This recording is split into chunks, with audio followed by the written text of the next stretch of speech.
Na igreja, Atos 13, na igreja em que estava em Antioquia, havia alguns profetas e doutores. Havia o quê? A saber, Barnabé e Simeão, chamado Níger, Lúcio, Cirineu, Manaém, que fora criado com Herodes, o tetrarca, e Saulo. E servindo eles ao Senhor, jejuando, disse o Espírito Santo: apartai-me a Barnabé e a Saulo para a obra que vos tenho chamado. Então, jejuando e orando, e pondo sobre eles as mãos, os despediram. E assim estes, enviados pelo Espírito Santo, desceram a Seleucia, e dali navegaram para Chipre. E chegando-os a Salamina, anunciavam a palavra de Deus nas sinagogas dos judeus, e tinham também a João como cooperador. E havendo atravessado a ilha até Pafos, acharam um certo judeu mágico, falso profeta, chamado Bar Jesus, a qual estava com o procônsul Sérgio Paulo, varão prudente.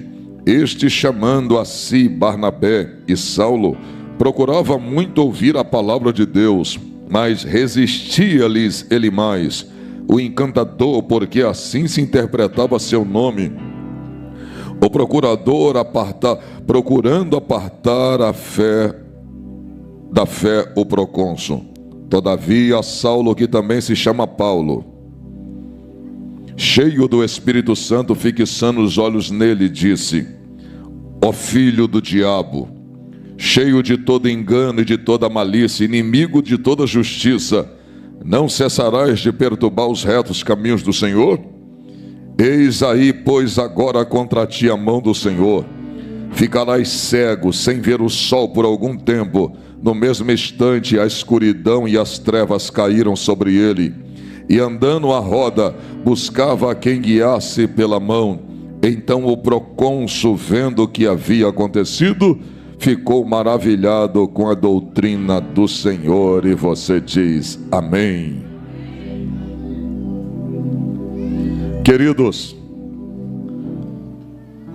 a Bíblia diz que Paulo, Barnabé, e depois vai se juntar a ele Timóteo, o jovem Timóteo, o pastor com que andava ao lado de Saulo em suas viagens missionárias, ao lado de Paulo. Eles estão na igreja em Antioquia. Eles estão agora orando, jejuando e orando, sabe a quem? Ao Senhor. Quando você vê o apóstolo Paulo sendo chamado por Deus aqui, e só para constar, em Atos 13, versículo 9, é a primeira vez que Saulo é chamado de Paulo. É a primeira vez nas Escrituras que Saulo é chamado de Paulo, porque Saulo é o seu nome de cidadão, Paulo é o seu nome de cidadão romano. A Bíblia diz que quando você observa Saulo sendo chamado na igreja de Antioquia, você acha que foi da hora para a noite, foi da noite para o dia que o Espírito Santo chamou ele? Não foi.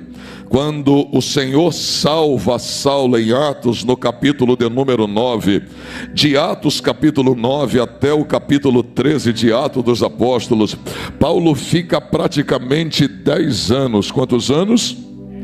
Ele fica 10 anos se consagrando, ele fica 10 anos se preparando. Embora Saulo já era quem era, ele não era qualquer um.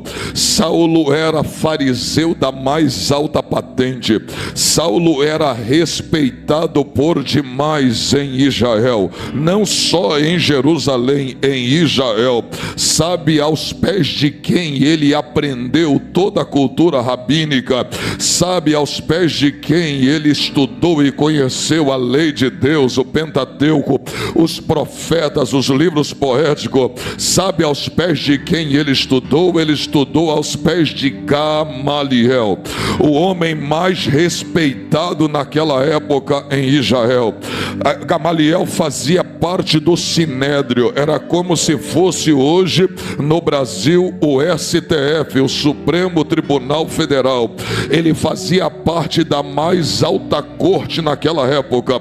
além de um grande mestre da palavra, ele também compunha o sinédrio, era um homem respeitado.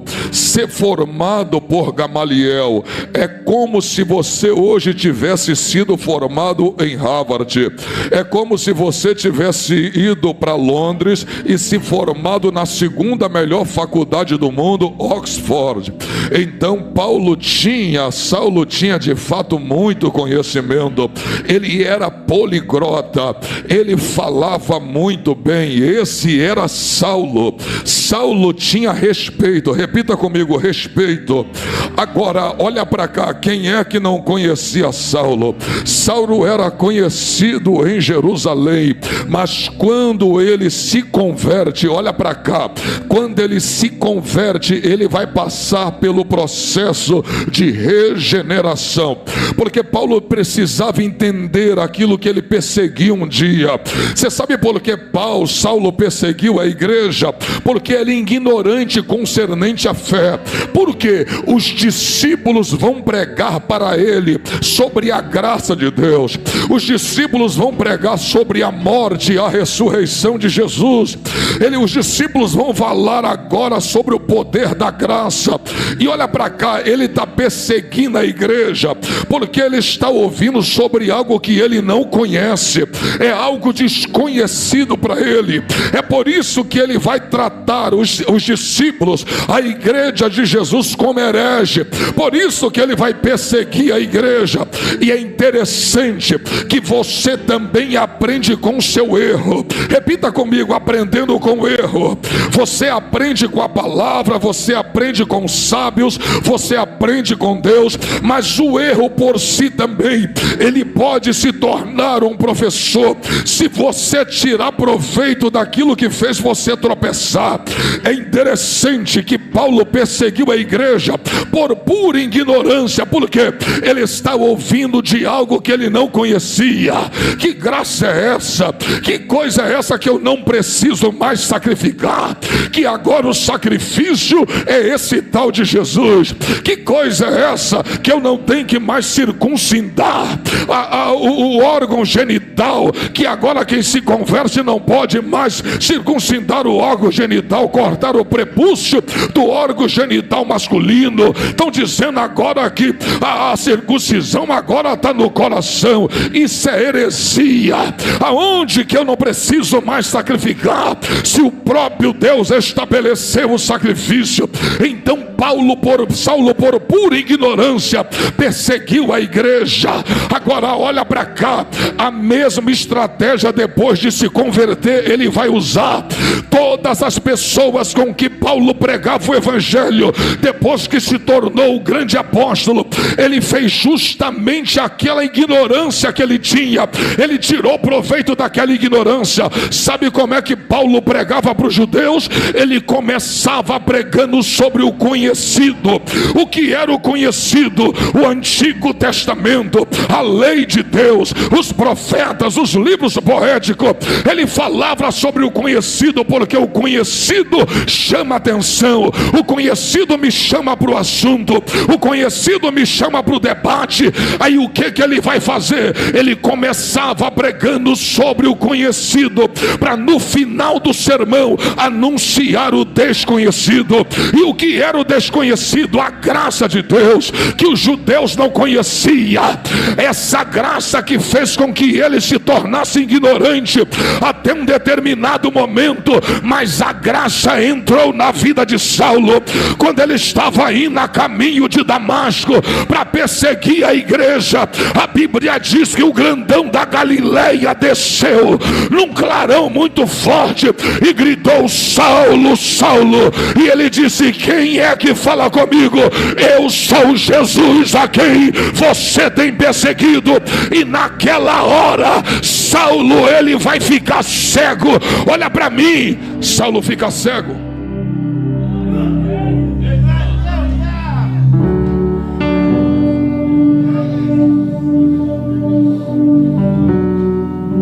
Deus vai falar para a igreja cuidar dele. Cornélio, vai a uma rua chamada direita.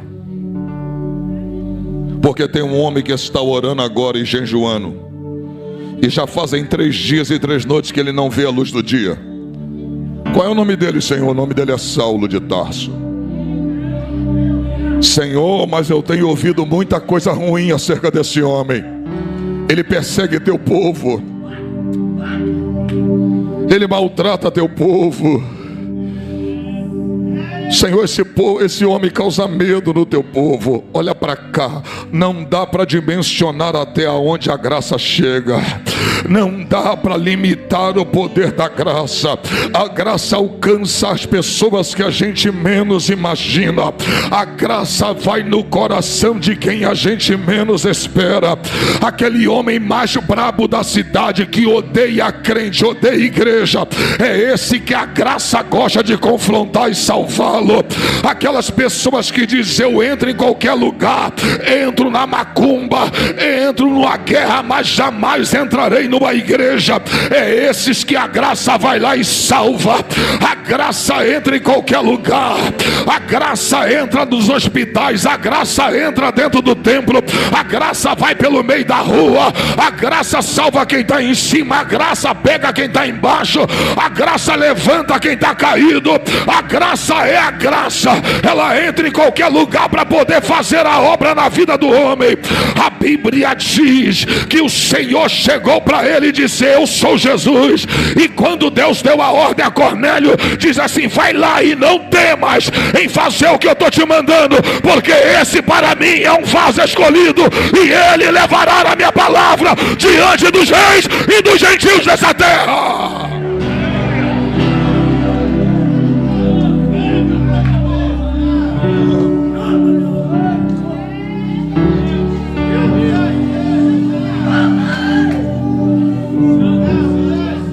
Olha para mim,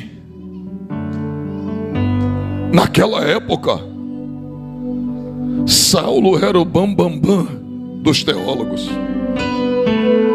era um dos homens mais respeitados que tinha. Me perdoa,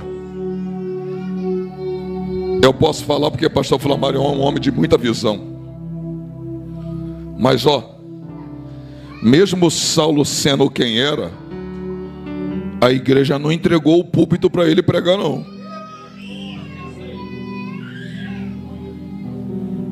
Olha para mim, mesmo Saulo sendo quem era, a igreja não colocou ele no altar e disse: pode pregar, você é conhecido. Opa, ele conhecia a lei, mas agora ele precisava conhecer os mistérios de Deus. Ele precisava conhecer mais sobre a graça de Deus. Olha para o trovão, sabe quantos anos ele vai ficar se preparando? Repita comigo: 10 anos. Olha para mim, esse é um erro que a igreja comete. Camarada é influencer, é artista da Globo, é cantor do mundo, aceitou Jesus, no outro dia está no púlpito, não foi discipulado, não passou pelo processo do discipulamento. E olha para mim, tem que ser discipulado. Não, trovão, mas já é membro da igreja, não quero saber. Tem que ser discipulado. Mateus capítulo 28, a partir do 20: vai por todo mundo, pregue a minha palavra, batize em nome do Pai, do Filho e do Espírito Santo, e ensinando eles a guardar todas as coisas, e tornando eles meus discípulos.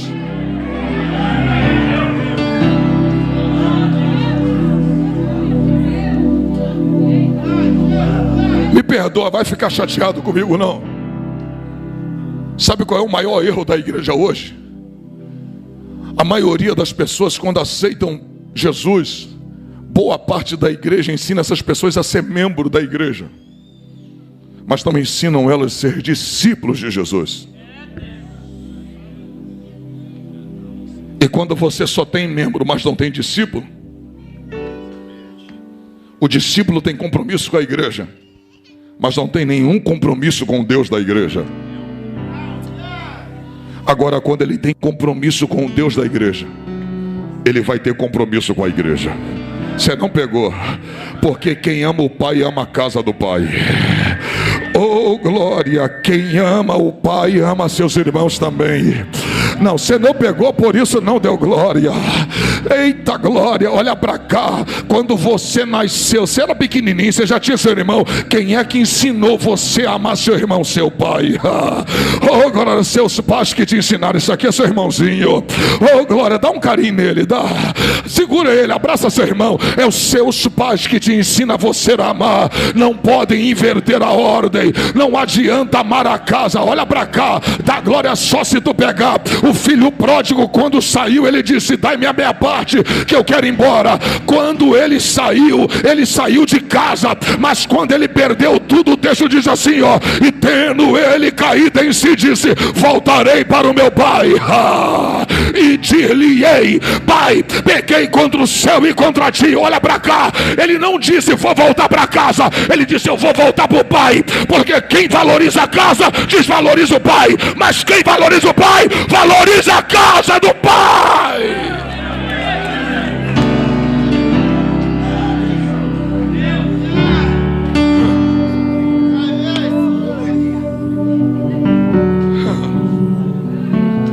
Eu vou falar. Olha para o teu irmão, diga assim: não é a casa que te sustenta na presença do pai, é o pai que te sustenta na casa. Oh glória, tô sentindo a presença de quem me trouxe. Tô sentindo a presença do grandão da Galileia. Vai abrir a boca para dar glória ou vai ficar de boca fechada me olhando? Eita glória, eu vou falar da glória só se tu pegar. Não, trovão, aceitei Jesus, mas eu sou advogado. Aceitei Jesus, mas eu sou empresário importante da cidade. Você é lá fora, nos tribunais você é importante, mas aqui dentro você precisa ser discipulado. Aqui dentro você precisa passar pelo processo da regeneração. Oh glória, altar é coisa séria.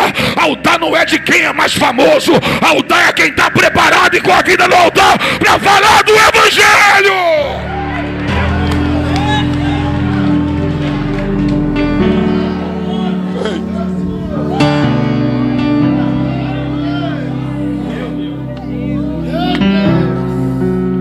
Aleluia. Ele passou 10 anos se preparando. Não pegou?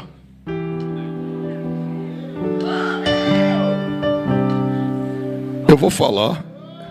O homem já tinha instrução, mas passou mais de 10 anos conhecendo o que ele não conhecia. E eu vou falar. Deus gosta de investir em quem já tem uma base. Vai pensando, fica só nessa ideia. Deus capacita os incapacitados. Eu creio que Deus faz isso, mas Deus não investe em qualquer um. Que é isso, seu travão? Olha para mim. Se tu não lê, não estuda, não se consagra, Deus vai te chamar para quê?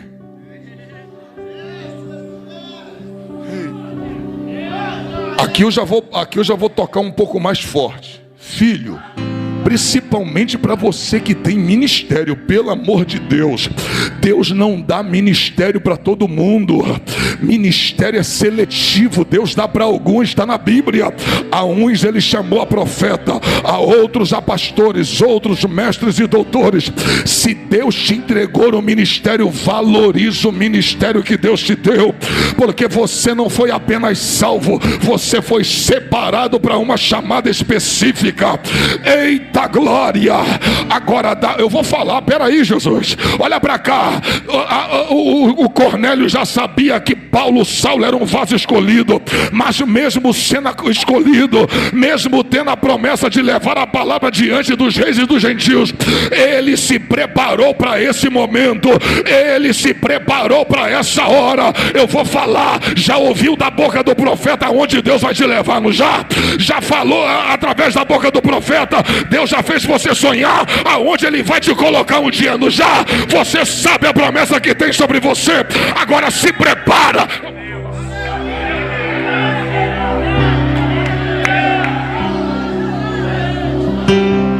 Trovão, por que eu tenho que me preparar? Porque toda promessa que Deus te faz, ela já está pronta. Então Então o que eu tenho que fazer? É se aprontar para receber a promessa. Oh, glória! Pega na mão de alguém, pega, fala, se prepara. Fala, se prepara para receber o que Deus preparou para você. Eita glória! Cadê você que vai abrir essa boca para dar glória?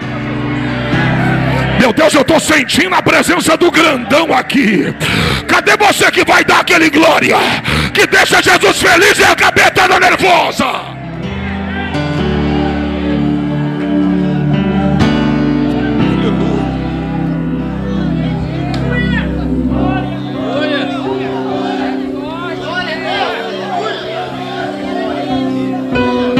Não, Trovão, tem a promessa que Deus falou que você é um grande empresário. E você faz o que para ser isso?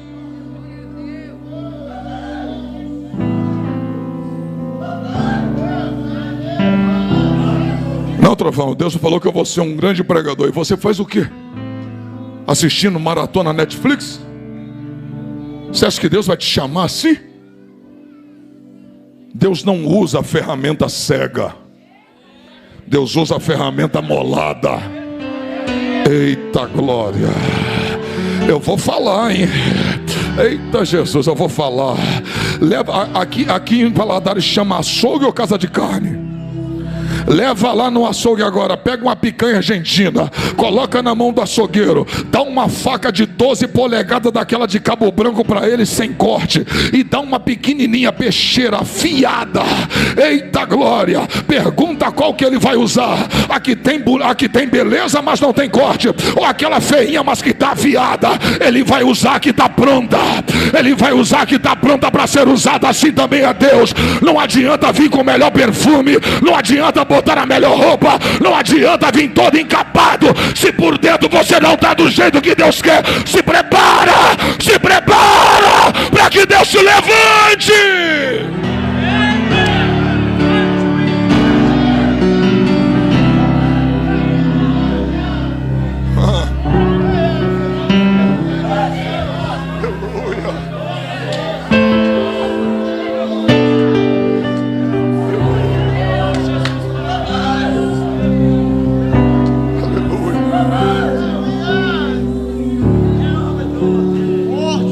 Se tu não der glória, solta o microfone agora. O homem mais usado depois de Jesus foi Paulo. Ele passou 10 anos ouvindo alguém pregar para ele, para depois começar a pregar para alguém.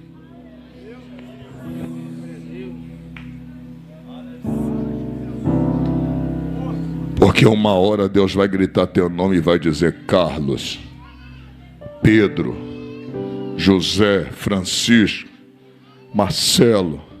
A hora que Deus gritar, você vai dizer: eis-me aqui. Ourimi candarabacalabaia. Rapaz, eu estou sentindo uma presença de Jesus aqui. Eita glória! Eita glória! Ô varão, está sentindo a presença de Jesus aqui? Aleluia! Porque você vai ter autonomia quando você for pregar para alguém. Porque o dia que você for usado para repreender alguém, você vai repreender com autoridade, com conhecimento de causa. Eu parei para ouvir, eu sentei para aprender. Oh glória! Eu vou falar da glória só. Eu vou falar, peraí. Sabe com quantos anos Jesus começou a expulsar demônio, a fazer milagre? Com 30. Por que com 29 ele não expulsou demônio se tinha gente endemoniada? Por que com 29 ele não ressuscitou morto se tinha gente morrendo? Por que com 29 ele não curou os cegos se tinha gente cega? Porque a Bíblia diz que ele vai se manifestar na plenitude dos tempos. Até para Jesus teve a hora de Deus, até para Jesus teve o tempo de Deus. Se para Jesus teve o tempo de Deus, se para João teve o tempo de Deus, se para Paulo teve o tempo de Deus, para mim e para você também haverá o tempo de Deus.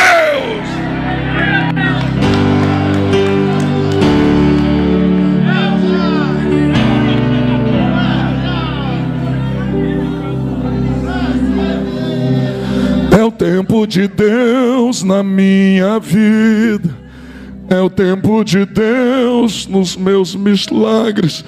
Ao tempo de Deus para o milagre, o tempo de Deus vai se cumprir.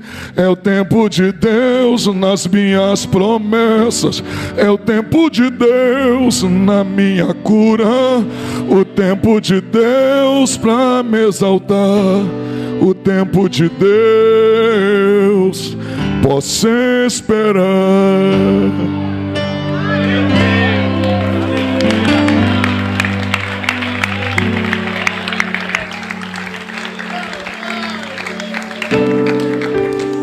Agora olha para mim. Olha o tipo de gente que estava jejuando e orando na igreja de Antioquia. Profetas, mestres e doutores. E no meio dos mestres, Barnabé e Saulo. Olha para mim. Dava gosto de ouvir os profetas. Porque quem busca recebe inspiração. Quem busca fala inspirado. Quem busca a mente fecunda.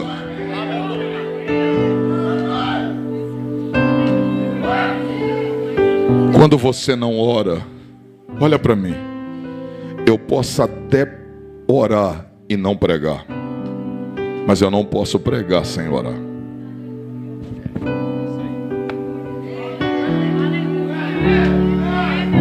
Porque quando você não ora é só sua mente.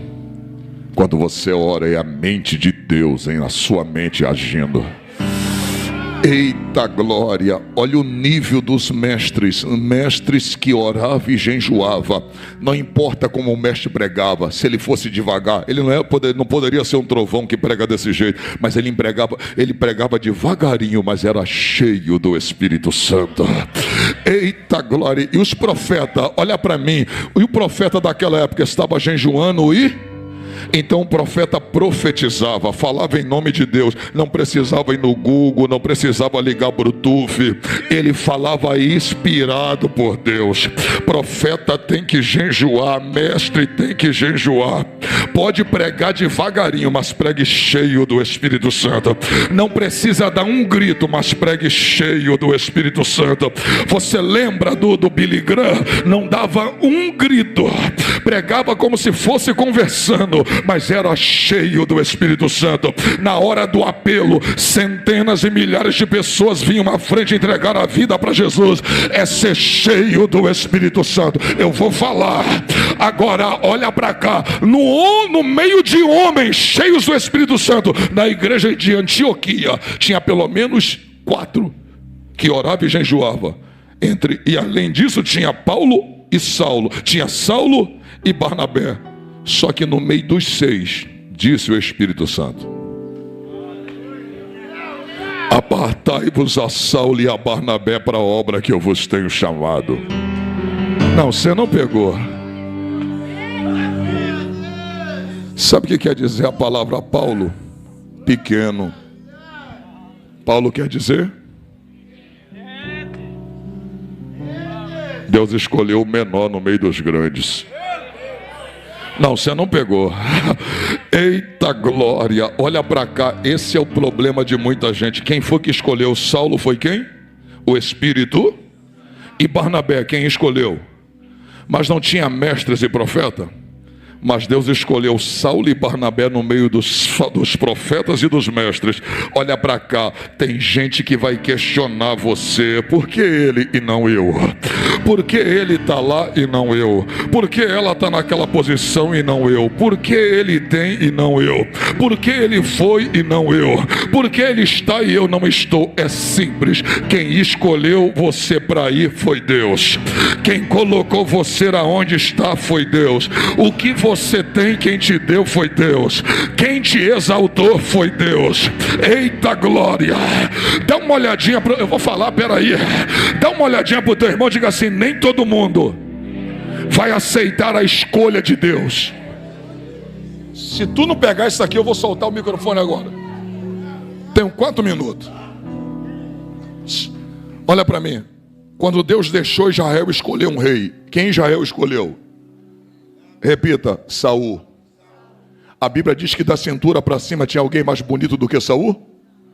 Tinha alguém mais forte do que Saul? Alguém que lutava mais do que Saul? Então Saul era o preferido.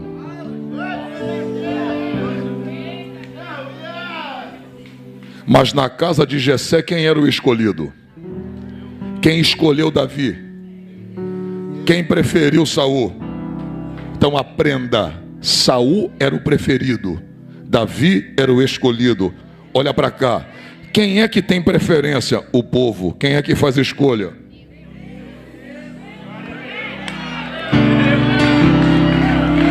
Agora, olha para cá, quem agrada mais o povo? O preferido ou o escolhido? O preferido. Nem todo escolhido vai agradar o povo, porque o povo tem suas preferências. Só que quando o preferido estava no trono, Golias estava de pé. Porque preferido sabia lutar, tinha espada, tinha beleza, mas não tinha graça, não tinha unção. Oh glória, enquanto o preferido estava lá no trono, o gigante estava lá gritando: quem é que pode me encarar? Quem é que pode me vencer? Mas a hora que Deus mandou o escolhido para a guerra, o gigante vai vir ao chão na hora. Não, dá glória só se tu pegar. E normalmente escolhido não tem muita beleza. Escolhido alguém